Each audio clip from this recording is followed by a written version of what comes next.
hasta que muramos, hasta que Cristo venga, hasta que resucitemos y en la eternidad vamos a vivir por Cristo y en Cristo.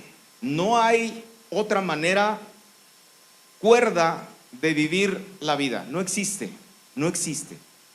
El hombre establece su propia justicia, pero los caminos de Dios son más altos que los nuestros.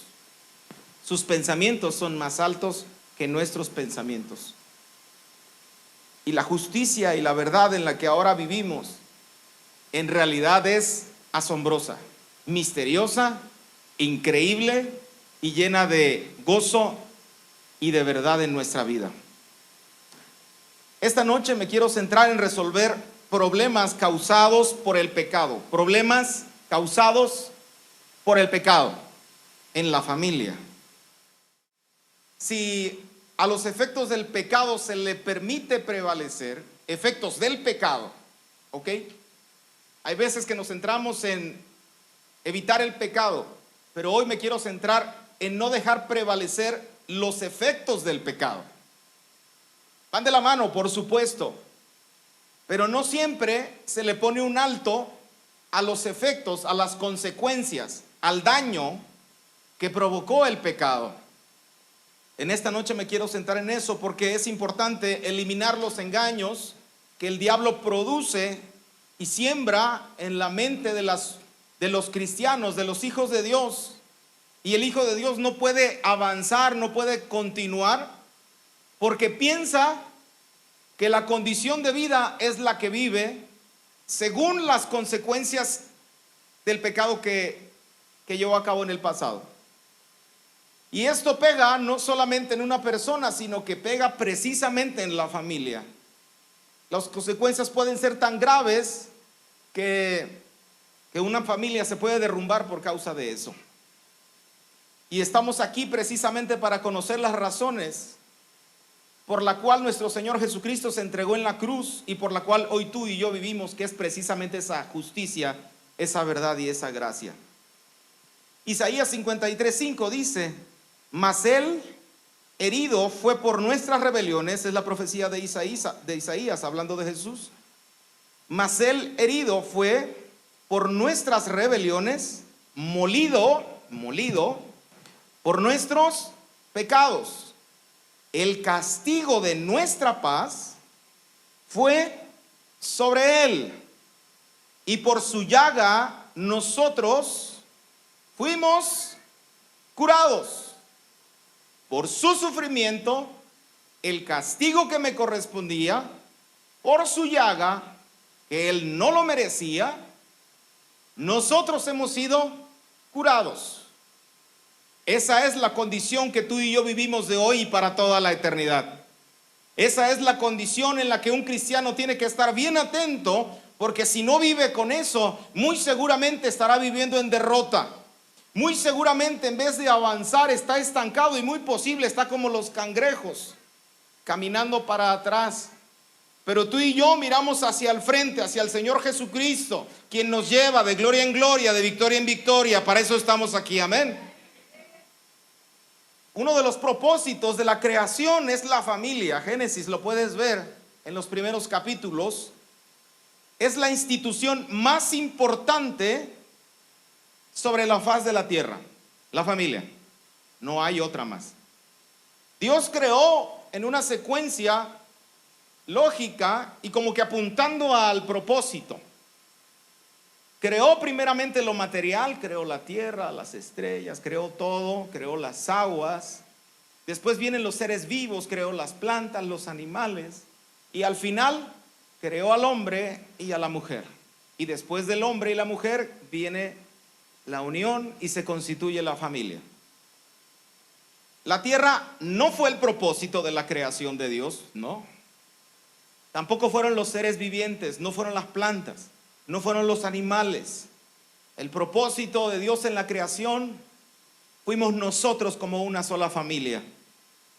Si no cuidamos la familia, en vano los ambientalistas, en vano aquellos que protegen a los animalitos, en vano. Porque el propósito de la creación no fue lo que antecede a la creación de la familia, sino que el propósito de la creación fue de que Dios quería reflejar su imagen, entregarse a sí mismo y crear la familia. No digo que esté mal que cuides a los animales en ninguna manera, todo lo contrario, fuimos llamados para ser mayordomos de esta tierra, lo cual significa que tenemos que cuidar todo lo que el Señor ha creado, tenemos que administrarlo y cuidarlo bien. Sin embargo, dentro de nuestras prioridades, es necesario que la prioridad en la que tú te tienes que enfocar a cuidar, tiene que ser tu casa, tiene que ser tu familia, tiene que ser tu esposa, tienen que ser tus hijos. De lo contrario, estarías viviendo en un enfoque incorrecto. Pero nosotros fuimos llamados para ser mayordomos en en lo que Dios nos ha puesto a administrar. Y lo primero de lo primero es nuestra familia. Evita entonces amar a tu perrito más que a tu familia. Evita darle una prioridad incorrecta a lo que más importa en esta vida. No sé si te ha tocado, pero a mí me ha tocado ver cómo el perrito va mejor peinado que los hijos. Suena a broma, pero es cierto. El amor que el hombre tiene no es como el amor de Dios. Dios nos ha llamado precisamente a enfilarnos según el amor que Dios tiene para con nosotros. Así también nosotros establecer su amor en nuestra familia. Nuestra familia no debe ser destruida. Nuestra familia no debe ser dividida. Nuestra familia tiene que permanecer en la unidad que es en el Señor Jesucristo. Punto. No hay otra prioridad, hermano. Te quiero contextualizar antes y decirte que la vida es una prueba. Esta vida, yo sé que a lo mejor tienes muchos anhelos. El cristiano piensa en ocasiones que la vida está hecha para recibir recompensas y disfrutar. Y es cierto en parte, pero sería una verdad a medias si solamente pensaras de esta manera. Estarías viviendo engañado y solo te llevará a aferrarte a esta vida más que aferrarte a la vida eterna. Es importante que nosotros entendamos que esta vida, más que eso, más que disfrutar, porque se disfruta, por supuesto que sí. ¿Quién no disfruta estar con su familia? ¿Quién no disfruta estar en paz? ¿Quién no disfruta tener cosas que el Señor te entrega y las disfrutas durante la vida? Por supuesto que sí. Pero ese no es el propósito de esta vida, no lo es. El propósito de esta vida es una prueba que nos permite entregarle toda nuestra vida, todo nuestro corazón al Señor Jesucristo. En Santiago 1:2-3 dice: hermanos míos, tengan por sumo gozo cuando se hallen en diversas pruebas, sabiendo que la prueba de vuestra fe produce paciencia. La prueba de vuestra fe produce paciencia. Es necesario, hermano, que en esta vida nos enfoquemos a conocer a nuestro Dios, a tener la paz que sobrepasa todo entendimiento, que solamente proviene de Él. No de nuestros métodos, no de nuestras formas de vida, sino solo y exclusivamente proviene de Él. Esta vida es una prueba que nos va a permitir y sacar en nuestro corazón lo que verdaderamente hay. La fe, que es más preciosa que el oro, es probada con fuego. El oro se prueba así. Cuanto más nuestra fe. Esta vida, hermano, sirve para que nuestro corazón se alinee a los propósitos de Dios más que cualquier otra cosa. Sí hay beneficios, repito, pero más importante es conocer al Señor por sobre todo. Hay que aprender a esperar en Él. Ya no caminamos como antes caminábamos. Ya no avanzamos y tomamos decisiones como antes lo hacíamos. Dice el salmista en el 37:3-5: confía en Jehová y haz el bien y habitarás en la tierra y te apacentarás de la verdad. Deleítate asimismo en Jehová y Él te concederá las peticiones de tu corazón. Encomienda a Jehová tu camino y confía en Él y Él hará. Y confía en Él y Él hará. Hermano, esto no lo pensábamos antes. Esto no lo hacíamos antes. Lo que uno quería, eso es lo que hacía. Lo que la carne dictaba, eso es lo que concluías. Si tú querías hacer algo bueno, lo hacías. Si querías hacer algo malo, pues también lo hacías. Pero gracias a Dios que nos ha dado su Espíritu Santo, el cual nos enseña día con día que tenemos que esperar las cosas que Dios tiene preparadas para cada uno de nosotros. En este sentido, ya no es cuando yo digo, sino ahora todo depende de Él. Todo depende de Él. Si te adelantas a conseguir algo, no va a ser eterno, no va a durar. Si te atrasas, no va a llegar. Pero si esperas en el Señor, Él te va a sostener. Toda la creación, incluyéndonos, por supuesto, todos estamos sujetos a la voluntad de Cristo, a la voluntad del Espíritu. Todos, absolutamente todos. Así que si hay un pensamiento que te dice yo quiero hacer esto sin esperar la orden del Espíritu Santo, hermano, espérate, porque es fundamental que así sea, porque en la eternidad siempre va a ser así. Además, los caminos de Dios son mucho mejores que los caminos del hombre.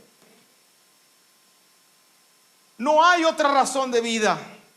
Solo en Cristo hay plenitud de vida, hay plenitud de gozo. Así que mientras exista vida, es la oportunidad que tenemos de conocerle para vida eterna. Y si tenemos vida eterna, significa también que en Dios todo es posible. Todo es posible. Ahora, hermano, ¿la vida de esperar en Cristo es fácil? No, hermano. No, porque hay una batalla entre la carne y el espíritu, es una bronca. Pero poco a poco, a lo mejor 2 pasitos, más bien un pasito para adelante y como que un medio para atrás, y ahí te la llevas. Es un proceso de crecimiento. Si hasta las plantas tienen un proceso de crecimiento que empiezan desde la semilla hasta que rinden su fruto, ¿cuánto más nosotros no habremos de pasar por un proceso así? Jesús lo afirma claramente diciendo en Juan 15:5, yo soy la vid, vosotros los pámpanos. El que permanece en mí y yo en él, este lleva mucho fruto, porque separados de mí nada puedes hacer. Separados de mí nada, hermano. Y estamos hablando de los asuntos espirituales. No estoy hablando que si te comes una torta o que si te comes un taco. Estamos hablando de que si lo que agrada al Señor, lo que es eterno, lo puedes llevar a cabo. Necesitamos estar pegados a la vid verdadera. Necesitamos estar sujetos a la voluntad del Espíritu para poder tener cosas que prevalecen para la eternidad. En este sentido, es importante entender que la voluntad es buena, agradable y perfecta. La voluntad de Dios, por supuesto. La voluntad de Dios es buena, agradable y perfecta. Quiero establecer esto porque vivir en justicia, como decía la canción hace ratito, en la justicia de Dios, tiene que ver con la forma que ahora tú y yo percibimos la vida, vivimos, trabajamos, servimos en la iglesia. Tiene que ver con cuál es tu sustento en la vida. ¿Quién es tu sustento? Si te deprimes en exceso es que hay un problema, porque entonces el sustento de tu vida muy seguramente no es el Señor Jesucristo. El Espíritu Santo no lo estás dejando operar de que habite en ti. Por supuesto que sí habita en ti el Espíritu Santo, pero estás anteponiendo la voluntad tuya sobre la voluntad del Espíritu, pero es mucho mejor que la voluntad del Espíritu esté sobre nosotros. Todo pecado tiene consecuencias. Santiago 1:15 dice: entonces la concupiscencia, después que ha concebido, da a luz el pecado. Concupiscencia, el deseo, el querer pecar, la naturaleza de pecado. Da a luz el pecado, y el pecado, siendo consumado, da a luz la muerte. Da a luz la muerte. El pecado, hermano, es la causa de la separación entre Dios y nosotros. El efecto que produce el pecado trae en nosotros la muerte, y la muerte espiritualmente es estar separados de la gloria de Dios.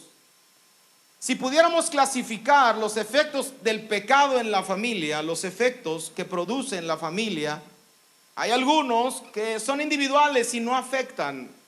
Todo mundo peca, diariamente peca, todo mundo. Pero hay otros pecados que dañan a terceros. Hay otros pecados que tienen un alcance mucho mayor que tu propia vida, y tienen y llevan y traen una consecuencia que abarca en ocasiones a los hijos cuando son los padres, o cuando los hijos pecan, abarcan también a los papás. La consecuencia del pecado va a intentar traer una destrucción, porque el pecado en sí mismo separa. Si separa de la gloria de Dios, el pecado también tiene la posibilidad de causar un efecto de separación en las familias. En lo que quiero enfocarme en esta noche son las consecuencias del pecado que aún sigue teniendo efecto en tu familia. Consecuencias de ciertos pecados que tienen efecto aún en la familia y que no te dejan avanzar. Escuché en alguna ocasión a un predicador que decía: mira, ya no es necesario que tú pidas perdón, porque Cristo pagó el precio por todos tus pecados, los pasados, los presentes y los futuros. Es una verdad a medias. Pero tienes que saber una cosa, según 1 de Juan 1, del 8 al 9 dice: si decimos que no tenemos pecado, nos engañamos a nosotros mismos, y la verdad no está en nosotros. Si confesamos nuestros pecados, Él es fiel y justo para perdonar nuestros pecados y limpiarnos de toda maldad. Y limpiarnos de toda maldad. No te hagas la blanca palomita, por favor. Si bien Jesús nos trasladó de las tinieblas a la luz, significa que ahora es Jesús el que tiene la potestad sobre nosotros. ¿Podemos seguir pecando aún? Sí, porque tenemos este cuerpo de pecado aún. Por supuesto que sí. El problema ya no es el pecado. El problema ahora es que nuestro corazón quiera venir delante de la presencia de Dios y estar a cuentas para con Él. Ese es el gran problema en este tiempo. Necesitamos venir delante de la presencia de Jesús, porque así como lo ofendíamos antes por causa de cualquier pecado, ahora seguimos ofendiéndolo igual, hermano. Los pecados siguen teniendo efectos sobre nuestra vida. Por supuesto que sí. Por eso es necesario venir delante de la presencia de Dios, porque Él es fiel y justo para perdonar. Nuestro Dios, hermanos, es un Dios perdonador. Dios quiere perdonarnos, sin duda alguna. Pero cada vez que tú y yo pecamos, lastimamos el corazón de Dios sin lugar a duda. Es necesario estar a cuentas todos los días de nuestra vida delante de la presencia de Dios. Lo que ahora cambió, ciertamente, es que nos pasa de las tinieblas a la luz, y el gobierno que ahora se establece sobre nuestra vida es el gobierno de Jesucristo. Es el reino de los cielos gobernando en tu vida, en tu casa, en tu familia, en todo lo que tú haces, sin lugar a dudas. Antes teníamos un señor que era un esclavizador y una persona que condenaba todos los días de nuestra vida. Teníamos a un juez que era injusto, pero ahora tenemos un juez justo. Antes teníamos a alguien que esclavizaba, pero ahora tenemos a un Señor que nos da libertad.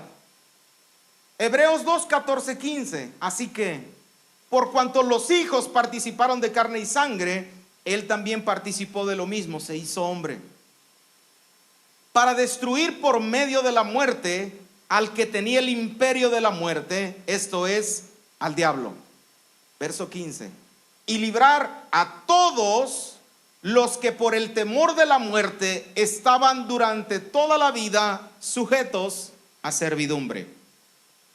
Los que estaban durante toda la vida sujetos a servidumbre. Hermano, antes tú no podías dejar de pecar.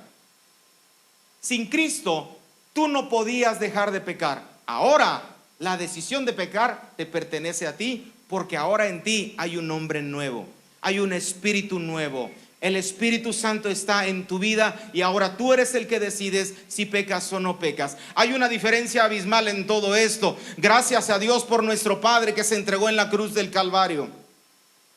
Estábamos sujetos a esa esclavitud. El mundo quiere libertinaje. El diablo ofrecía libertinaje, que es la esclavitud. Pero Jesús vino a darnos la verdadera libertad. Juan 8:31, 32 dice: y conoceréis la verdad, y la verdad os hará, repite conmigo, libres. 34, Jesús le respondió: de cierto te digo, que todo aquel que hace pecado, esclavo es de él. 36, así que, si el Hijo os libertare, seréis verdaderamente libres. Si el Hijo os libertare, seréis verdaderamente libres. Hermano, repito, las consecuencias del pecado siguen teniendo efectos sobre nuestra vida, pero por cuanto estamos ahora en las manos de Jesucristo, Él es fiel y justo para perdonarnos y tenemos vida eterna. Pero necesitamos llevar un estilo de vida, sin duda, sin duda. Hay una historia en el Antiguo Testamento, en el capítulo 25 de Números. Es una historia donde el pecado casi destruye la nación de Israel. Casi la lleva al extremo a que Dios fulmine casi la nación de Israel. Esta historia se lleva cuando Israel andaba en el desierto, se acercó por las tierras de Moab, ahí dando vueltas la nación de Israel, la recién nación de Israel, cuando Balac, el rey de Moab, va contra Israel y procura destruir la nación. Pero la estrategia de Balac, no es que llevó a todo su ejército ni los carros de batalla, no fue así, sino que primero fue y consultó a un agorero, a un adivino, a un brujo, que se llama Balaam. Antes de ir a la batalla dice: primero quiero que los maldigas, quiero que maldigas al pueblo de Israel. La historia avanza y menciona que Balaam intentó maldecir al pueblo de Israel, pero no pudo. Al meterse él delante en el asunto espiritual, Dios lo bloquea y le da una orden y le dice: me lo vas a bendecir. Vas a bendecir a mi nación de Israel. Y en el capítulo 23 del verso 20, he aquí, dice Balaam el brujo, he recibido orden de bendecir. Él dio bendición, Dios dio bendición y no podré revocarla. Verso 20, porque contra Jacob no hay agüero, ni adivinación contra Israel. Porque contra Jacob no hay agüero, ni adivinación contra Israel. Hermano, el diablo no te puede destruir. Por más que el diablo le haga y le busque, él no puede extender su mano sobre ti. Lo que sí va a hacer, va a ocupar a sus achichincles para buscar hacerte daño, pero no te puede destruir. No puede tomar tu alma. Él no puede tomar lo que Dios ha bendecido. Lo que Dios aparta, el diablo no lo puede tomar. Pero como Balaam no pudo maldecir a Israel, ideó un plan, algo en que los hijos de Dios cayeran. aconsejó entonces, después de que no pudo maldecir, aconsejó a la nación de Moab para decirle: mira, vayan todas las mujeres y seduzcan a todos los del pueblo de Israel. La historia cuenta que Israel terminó participando en los rituales de Baal Peor. Los Baales, un dios de esa región. En el verso 1 del capítulo 25 dice: moraba Israel en Sittim, y el pueblo empezó a fornicar con las hijas de Moab, las cuales invitaban al pueblo a los sacrificios de sus dioses, y el pueblo comió y se inclinó a sus dioses. Así acudió el pueblo a Baal Peor, y el furor de Jehová, ¿y el qué, hermanos? El furor de Jehová se encendió contra Israel. Observa cuál es la estrategia del diablo. El diablo no te puede tocar, pero lo que hace sí es influenciar tu vida, sembrar sobre ti ciertos pensamientos para que seas tú quien cometa pecado. Él no lo puede hacer. Si alguien se quiere suicidar, no va a agarrar y lo va a empujar. Le va a decir: suicídate, suicídate, tú no vales nada, suicídate, aviéntate. El diablo quiere destruir tu vida, pero los que somos hijos de Dios entendemos que tenemos un Dios más alto que el diablo, que sus verdades son mucho más de libertad que el engaño que el diablo pueda poner en nuestra mente. La forma en que está actuando el diablo en esta ocasión contra los hijos de Israel es lo mismo que el diablo utilizó en el huerto del Edén. El diablo sabe que no puede tocar al hombre y la mujer, pero lo que hace es engañar, es torcer las verdades de Dios para que sean ellos los que tomen la decisión de pecar. Esto es exactamente lo que aún sigue haciendo, hermano, lo que aún sigue haciendo el diablo en nuestras familias. Como no te puede tocar, va a procurar tentarte y con un engaño caigas en su trampa. Pero nada pasa desapercibido delante de los ojos de Dios. Me gustaría decirte que el final fue un final feliz, como en las películas de Disney, pero no fue así. Fue un final trágico. La justicia de Dios de inmediato se hizo presente. Por supuesto, tenemos un Dios justo. Y en Números 25:4 dice: y Jehová dijo a Moisés: toma a todos los príncipes del pueblo y ahórcalos ante Jehová delante del sol, y el ardor de la ira de Jehová se apartará de Israel. Increíble. Yo no sé si a ti te hubiera gustado vivir en esa época, pero el Señor mismo está mandando que todos aquellos que fueron a postrarse ante el ídolo tienen que ser ahorcados, tienen que ser muertos de algún modo. Y no solo eso, sino delante del sol, exhibidos delante del pueblo, para que todo el mundo mire que la justicia de Dios está presente en Israel. Pero aún con todo, la altivez y el orgullo de algunos se dio a conocer.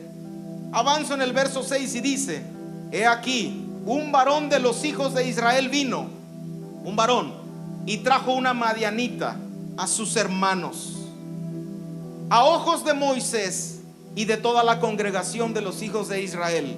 Mientras lloraban, fíjate lo que hacían Moisés y los que estaban a su alrededor. Mientras lloraban ellos a la puerta del tabernáculo, estaban Moisés y los suyos ahí llorando delante de la presencia de Dios, para que el Señor perdonara el pecado de Israel.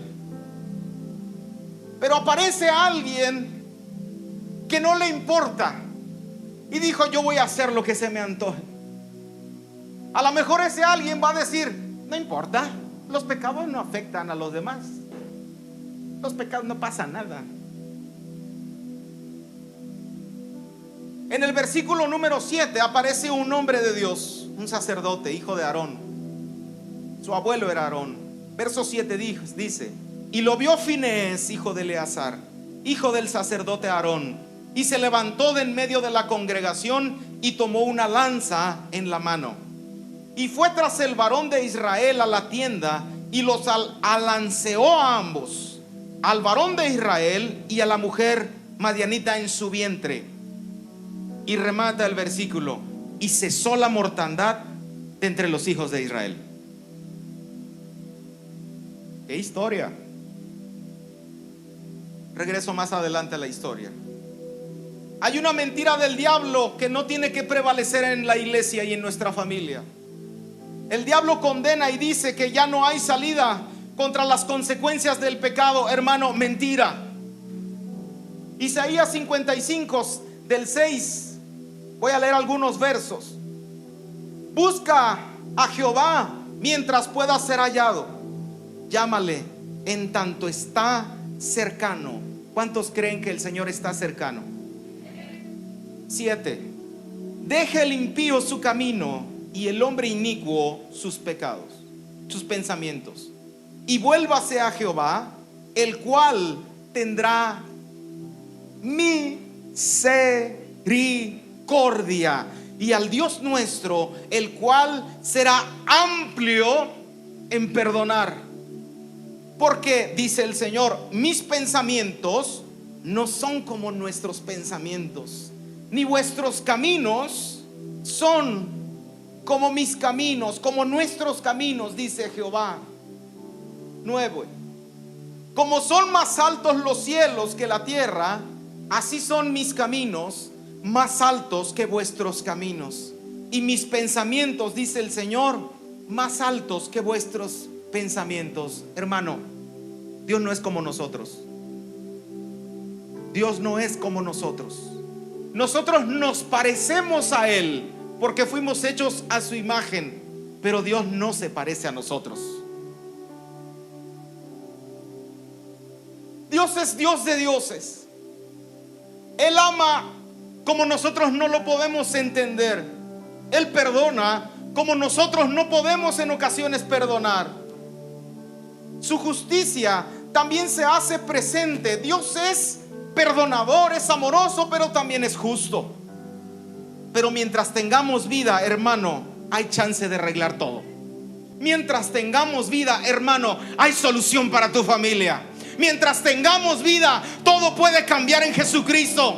Mientras tengamos vida, todos los pensamientos locos que aparecen en la familia pueden ser destruidos. ¿Alguien cree esto?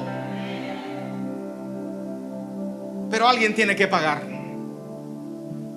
Alguien tiene que pagar.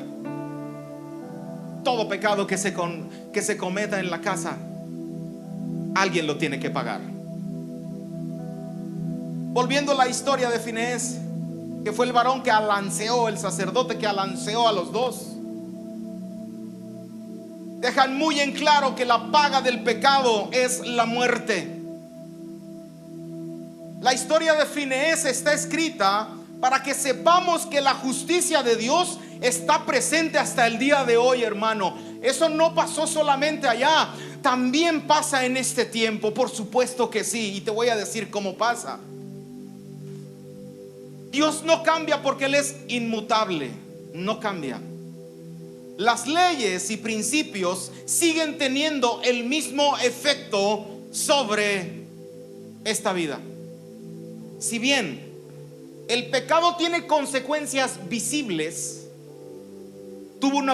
tiene una consecuencia más profunda que necesitamos entender. Isaías 53, verso 4 y 5 dice, hablando de Jesús, la misma profecía: ciertamente llevó Jesús, Él, nuestras enfermedades y sufrió nuestros dolores, y nosotros le tuvimos por azotado, por herido de Dios y abatido. Mas Él herido fue por nuestras rebeliones, molido por nuestros pecados. El castigo de nuestra paz fue sobre Él, y por su llaga fuimos nosotros curados.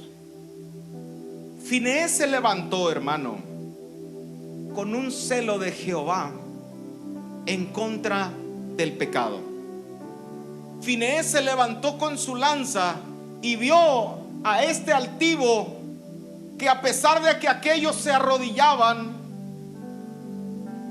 delante de la presencia de Dios para que Dios perdonara a la familia, no le importó. Finees se levanta con todo coraje y va y atraviesa a la pareja.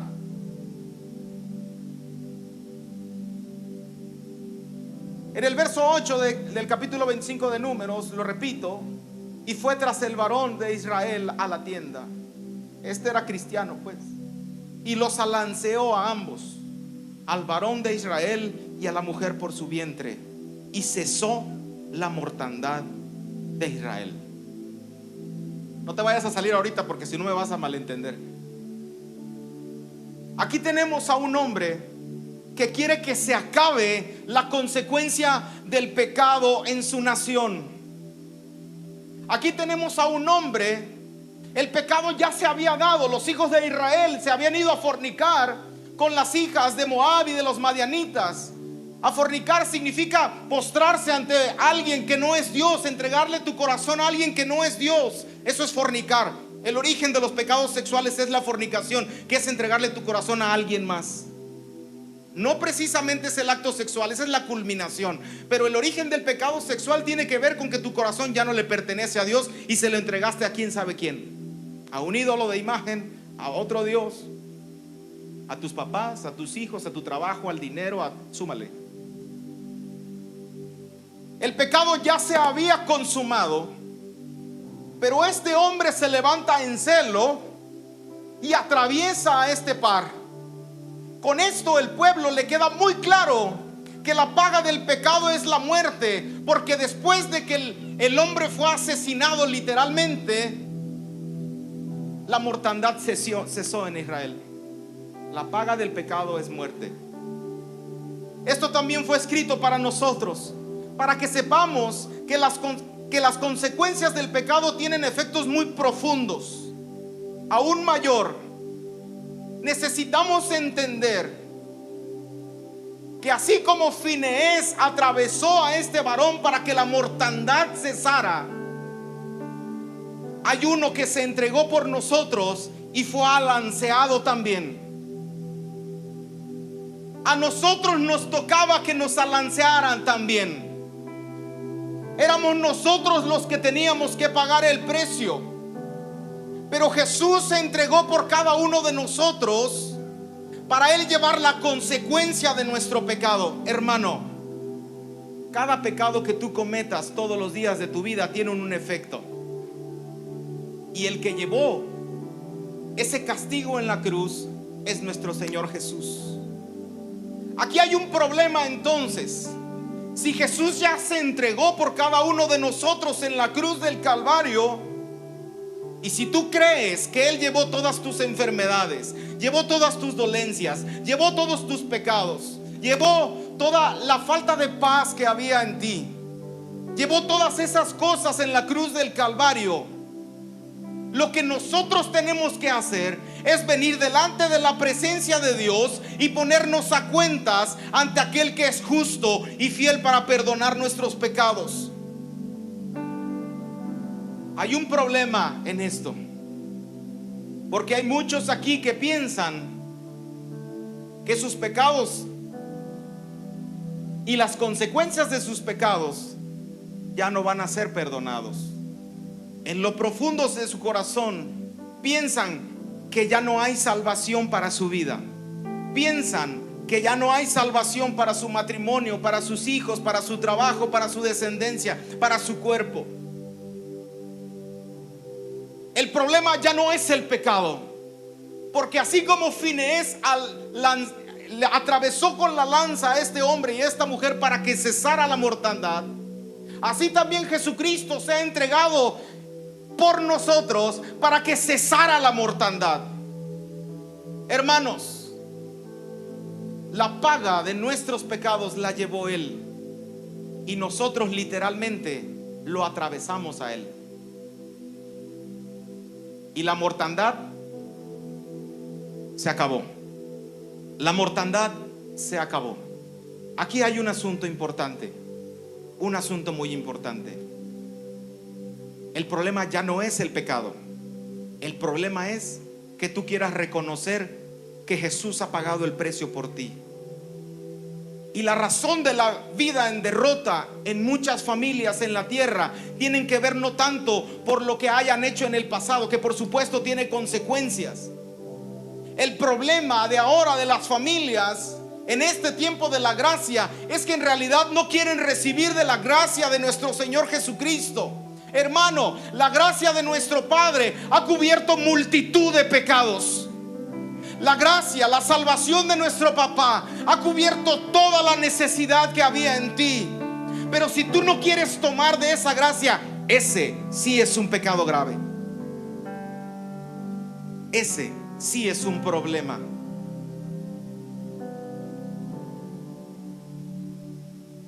Nuestro castigo fue contra Jesús.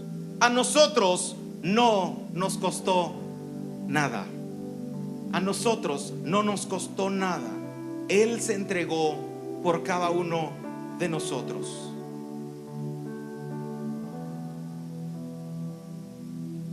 Las consecuencias del pecado es grave, pero más grave es que no aceptes la gracia de Dios.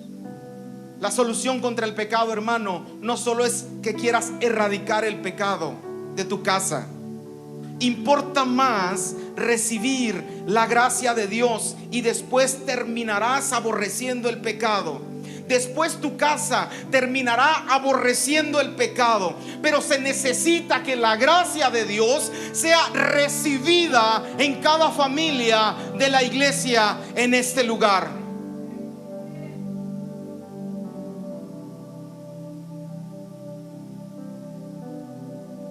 Ahora que lo medito, hay sentimientos encontrados respecto a lo que hizo Jesús. Ahora hay arrepentimiento, hay humillación, pero también hay agradecimiento y oración. ¿Qué cosas? Lo que el Señor puso en mi corazón para decirte en esta noche es una sola cosa. Deja de despreciar la gracia de Dios y ven delante de la presencia de Él, porque en Él verdaderamente hay libertad. Si bien tu pecado fue grave, el pecado en la familia fue grave, es cierto, pero entiende, su gracia todo lo cubre. Deja de darle más importancia al pecado que se cometió en tu casa y mejor exalta el sacrificio de Cristo. Deja de darle más importancia a aquello que dividió, aquello que se entrometió. Estás tan enfocado en el problema y en buscar una consecuencia para aquello. Estás tan enfocado en traer justicia, aparentemente justicia en tu casa, que te has olvidado de que la gracia de Dios cubre multitud de pecados. Es más importante que le des importancia a la gracia de Dios y el sacrificio que es Cristo que aquello que tú puedas lograr en tu casa. Es necesario que la gracia de Dios penetre hasta los tuétanos en nuestra vida. Es necesario que nuestros hijos conozcan la gracia de Dios por encima del pecado. No estoy diciendo que sean cualquier persona que no les importe pecar, pero estoy diciendo que si hay un orgullo en nuestro corazón, yo lo he visto. Hay un orgullo en nuestro corazón que dice: yo no me merezco la salvación de Dios. Yo no me merezco que en mi familia exista ya una restauración. Hermano, eso es una mentira. El Señor quiere lo mejor para nosotros. El Señor quiere levantarnos cada día en nuestra vida. Él quiere levantar a tus hijos. Él quiere levantar tu familia. Él quiere levantarte en todas las áreas de tu vida. Te lo garantizo. No tengas miedo. No tengas duda. Ya basta de las acusaciones del diablo. Repito, ¿qué hace? ¿Cuál es la estrategia del diablo? El diablo no te puede tocar. No caigas en sus mentiras y en sus engaños. Busca la unidad en tu casa. Busca que la gracia de Dios esté penetrando en tu familia. En la familia hay varios pilares: tu esposa, tu esposo, tus hijos. Se pueden debilitar los otros pilares, pero tú no te puedes debilitar. tú tienes que mantenerte en pie. ¿Y cómo te vas a mantener en pie? No estoy hablando de un esfuerzo sobrehumano. Lo que estoy hablando es de descansar en la gracia de Dios. Cree que Jesús llevó tus pecados en la cruz, que por su llaga hemos sido nosotros curados, y Él va a hacer a su tiempo. Salmo 37, Él hará. Deleítate ahora mismo en Jehová y Él va a conceder las peticiones de tu corazón. Espera en Jehová y Él va a hacer. Yo no sé qué tenga que pasar, pero no dudes ni un solo momento, porque el Señor es el que reaviva, el que trae vida sobre nuestra vida. Nos ponemos en pie tantito, por favor.